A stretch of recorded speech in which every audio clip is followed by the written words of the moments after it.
गम का फसाना बन गया अच्छा। 60 से 70 के दशक की मशहूर एक्ट्रेस लीना चंदावरकर आज किसी पहचान की मोहताज नहीं। एक ब्यूटी कॉन्टेस्ट जीतकर फिल्मों में आई लीना ने उस जमाने के हर सुपरस्टार के साथ में काम किया। मशहूर गाना जाने क्यों लोग मोहब्बत किया करते हैं, ढल गया दिन हो गई शाम और हाय रे हाय नींद नहीं आए उन्हीं पर फिल्माया गया था, जो आज भी लोगों की जुबान पर चढ़ा रहता है। फिल्मों में अपनी अदाकारी से नाम शोहरत कमाने वाली लीना की जिंदगी किसी ट्रेजेडी से कम नहीं थी। 25 साल की उम्र में लीना ने फिल्में छोड़कर शादी की, लेकिन शादी के महज 11 दिनों बाद ही एक हादसे में उनके पति को गोली लगी और 11 महीने बाद वो विधवा हो गई। फिर जब 20 साल बड़े किशोर कुमार को उनसे प्यार हुआ तो उन्हें शादी करने के लिए खूब पापड़ बेलने पड़े। आज हम आपको लीना चंदावरकर के जीवन के बारे में तो बताएंगे ही, लेकिन उनके खूबसूरत गांव से भी मिलवाएंगे जहां वो पली बड़ी। तो चलिए शुरू करते हैं आज की हमारी इस वीडियो को। लेकिन उससे पहले हम आपको याद दिला दें, अगर आप हमारे चैनल पर नए हैं तो चैनल को सब्सक्राइब जरूर कर ले। 29 अगस्त 1950 को लीना का जन्म कोंकणी मराठी परिवार में धारवाड़ कर्नाटक में हुआ था। उनके पिता श्रीनाथ चंदावरकर एक आर्मी अफसर थे। कम उम्र में ही लीना का झुकाव ग्लैमर इंडस्ट्री की तरफ होना शुरू हो गया। कुछ महीनों तक मॉडलिंग करने के बाद उन्होंने फिल्म फेयर द्वारा आयोजित किए जाने वाले फ्रेश फेस ब्यूटी कॉन्टेस्ट में हिस्सा लिया। देश भर से कई लड़कियों ने इसमें हिस्सा लिया और इस कंपटीशन में लीना ने दूसरा स्थान हासिल किया था। जीतने के बाद उन्होंने लगातार मॉडलिंग के बड़े प्रोजेक्ट करने की ही ठान ली थी। मॉडलिंग करते हुए लीना को महज 18 साल की उम्र में कई कमर्शियल एड में काम मिलने लगा। कुछ फिल्मों से जुड़े लोगों से संपर्क हुआ तो लीना ने सुनील दत्त की फिल्म मसीहा का ऑडिशन दिया और उन्हें पहली फिल्म मिल गई।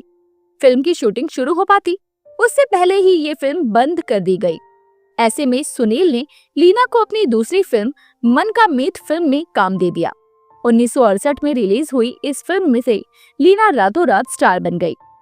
70 के दशक में हेमा मालिनी और मुमताज सबसे ज्यादा मशहूर एक्ट्रेस मानी जाती थी। हालांकि चंद हिट फिल्मों से लीना ने भी उनके साथ टॉप एक्ट्रेस में अपनी जगह बना ली। 1969 से 1979 तक 10 सालों में लीना ने उस जमाने के हर सुपरस्टार के साथ में काम किया। उन्होंने राजेश खन्ना के साथ महबूब की मेहंदी में काम किया, बैराग में दिलीप कुमार के साथ और हमजोली में जितेंद्र के साथ। महज 24 साल की उम्र में लीना ने सिद्धार्थ बंडोटकर से अरेंज मैरिज की थी। सिद्धार्थ नामी पॉलिटिकल फैमिली से ताल्लुक रखते थे। उनसे शादी करने के लिए लीना ने कई फिल्में छोड़ दी और कई अधूरी फिल्में छोड़ दी थी। शादी के महज 11 दिन ही बीते थे कि चिराग को एक हादसे में गोली लग गई। दरअसल वो घर पर ही एक बंदूक साफ कर रहे थे, लेकिन गलती से उन्हें ही गोली लग गई। उन्होंने हालात गंभीर होने पर अस्पताल में खुद को भर्ती करवाया। कई कोशिशों और इलाज के बावजूद 11 महीने बाद सिद्धार्थ की मौत हो गई। उस समय लीना सिर्फ 25 साल की थी। सिद्धार्थ की मौत के बाद लीना अपने परिवार के साथ रहने पहुंच गई।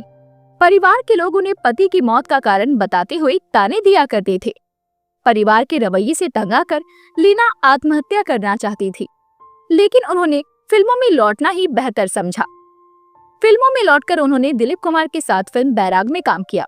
ये दिलीप कुमार की बतौर हीरो आखिरी फिल्म थी, जो बॉक्स ऑफिस पर फ्लॉप रही थी। आगे उन्होंने यारों का यार, आखिरी गोली, नारायण जैसी फिल्मों में काम किया। फिल्म प्यार अजनबी है में साथ काम करते हुए किशोर कुमार को लीना चंदावरकर पसंद आ गई। दोनों साथ में समय बिताते रहे और फिर लीना भी उन्हें पसंद करने लगी। लेकिन लीना के घर वाले दोनों के रिश्ते से खुश नहीं थे। दरअसल लीना से रिश्ते में आने से पहले ही किशोर कुमार 3 शादियां कर चुके थे। उनकी पहली पत्नी रूमा घोष से उनका तलाक हो चुका था, दूसरी पत्नी मधुबाला का निधन हो चुका था और तीसरी पत्नी योगिता बाली से भी उनका तलाक हो गया था। दूसरी सबसे बड़ी वजह यह थी कि किशोर दा लीना से 20 साल बड़े थे। लीना के पिता ने साफ इनकार कर दिया कि ये शादी नहीं होगी।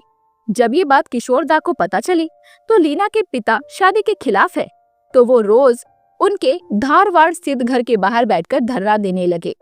धरना देते हुए किशोर दा जोर जोर से गाते, नफरत करने वालों के दिलों में प्यार भर दूं। लीना के पिता एक आर्मी ऑफिसर थे और बेहद सख्त मिजाज के थे, लेकिन इसके बावजूद किशोर दा उन्हें अपने हरफनमौला किरदार से मनाने में कामयाब रहे। लीना चंदावरकर और किशोर कुमार ने साल 1980 में शादी कर ली। दरअसल परिवार की रजामंदी मिलने से 1 साल पहले ही किशोर दा और लीना कोर्ट मैरिज कर चुके थे। जिस समय दोनों ने परिवार वालों की मौजूदगी में दोबारा शादी की, तब लीना 7 महीने की गर्भवती थी। शादी के चंद महीने बाद ही लीना ने बेटी सुमित गांगुली को जन्म दे दिया था। किशोर कुमार से शादी होने और मां बनने के तुरंत बाद ही लीना ने फिल्मों में काम करना पूरी तरह बंद कर दिया। उनकी आखिरी फिल्म साल 1989 की फिल्म ममता की छांव में थी, जिसमें वो राजेश खन्ना के साथ नजर आई थी। ये फिल्म उनकी इंडस्ट्री छोड़ने के सालों बाद रिलीज हुई थी।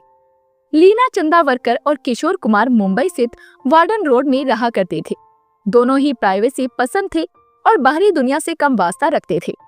दोनों की शादी के 7 साल ही बीते थे कि किशोर कुमार का 13 अक्टूबर 1987 को निधन हो गया।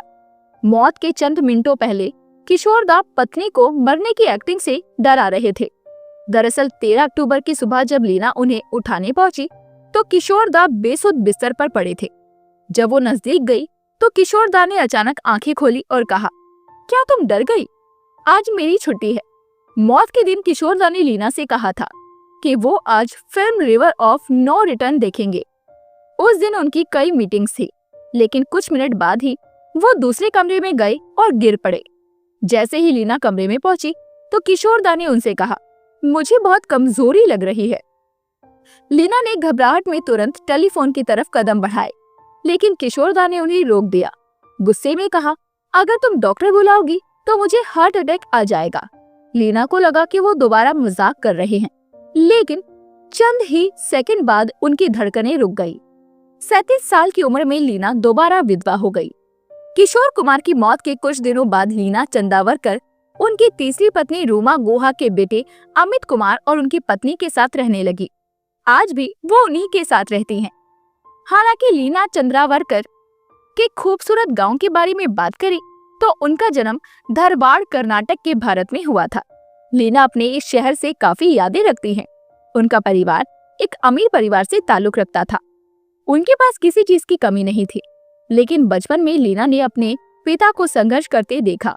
ये संघर्ष वो अपनी बढ़ती उम्र के साथ धारवाड़ में अपने पिता को करते हुए देख पा रही थी। शुरुआत में उनका एक छोटा सा घर था, लेकिन संघर्षों ने उनकी जिंदगी में ऐसा बदलाव लाया कि वो अपने इस छोटे से शहर से मुंबई आ गई। सपनों की माया नगरी, जहां उनके सपने बड़े थे, उन्हें कुछ करना था और उनकी किस्मत में थोड़ा दुख तो था। उनके सपनों को उड़ान मिली और इसी उड़ान के साथ वो हिंदी सिनेमा की सबसे प्रसिद्ध अभिनेत्री बन गई। आज मुंबई में उनका आलीशान घर है। उनके पास किसी चीज की कमी नहीं है, लेकिन अपने पिता के संघर्ष के दिनों में वो धारवाड़ कर्नाटक के एक छोटे से घर में रहती थी, जो आज एक आलीशान घर में बदल चुका है। वो अपने उस घर को, उस मिट्टी को भूल नहीं पाई हैं। तो दोस्तों, अभी के लिए बस इतना ही। मिलते हैं अगली वीडियो में। तब तक अपना ध्यान रखिए। Bye bye.